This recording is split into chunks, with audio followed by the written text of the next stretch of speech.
Hello and welcome to the CNBC Conversation. I'm Dan Murphy in Baghdad. In this episode, I sit down exclusively with the Prime Minister of Iraq, Mohammed Shia al-Sudani, just weeks before the country goes to the polls.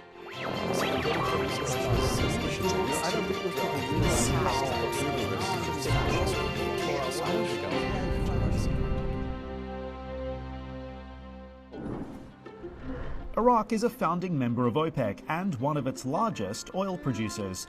2 decades after war, it's still rebuilding, balancing US and Iranian influence, deepening Gulf ties, and seeking new investment. As the country of 46 million heads to the polls, the stakes couldn't be higher for its stability, its economy, and the wider region. The elections for the next parliament is one of the benchmarks in the history of the country. They confirm the path of the democratic system that the Iraqi people have adhered to.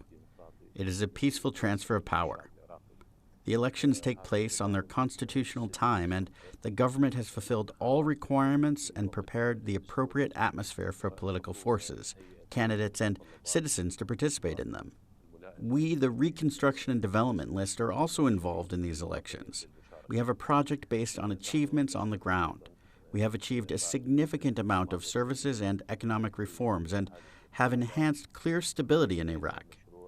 We have a project based on ground level. These are all tangible results and are a relief for citizens who feel for the first time that the country's circumstances are completely different from what they were decades ago. Hence, this enables us to go complete this project, which will be completely different in the next phase as it includes robust development and economic reforms.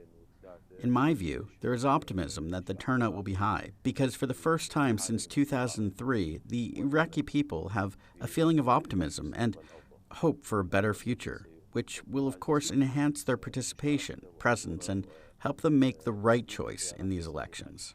60% of Iraq's population is under the age of 30, and youth unemployment is among the highest in the region.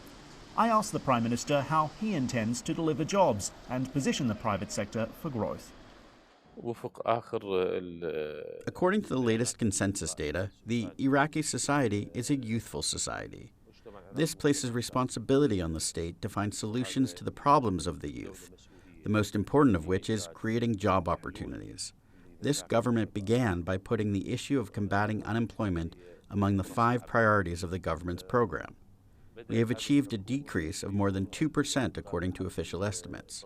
We are moving in multiple directions, the most important for us being to encourage the private sector to welcome more job seekers. And this is actually taking place in reality. Young people have a significant role in digital transformation and modern technology industries. We began communications with fundamental steps as we have established a National Center for Digital Transformation and a Center for Cybersecurity. We have a higher committee for artificial intelligence, specialized in preparing a strategy in these domains, which we believe will absorb a large percentage of youth. For years, Iraq has battled corruption and weak institutions, 2 major barriers to investment. I asked the Prime Minister what progress has been made on reform and how he's working to restore confidence among international investors. Prime Minister, both the IMF and the World Bank link corruption to a lack of investment. What's your message to voters here who say those reforms have been too slow and corruption remains too widespread?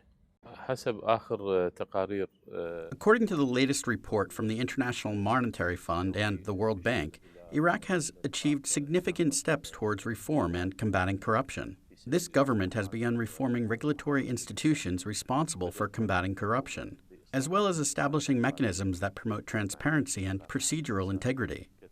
These reforms, along with financial and banking reforms that have made significant progress, have strengthened the presence of investment companies.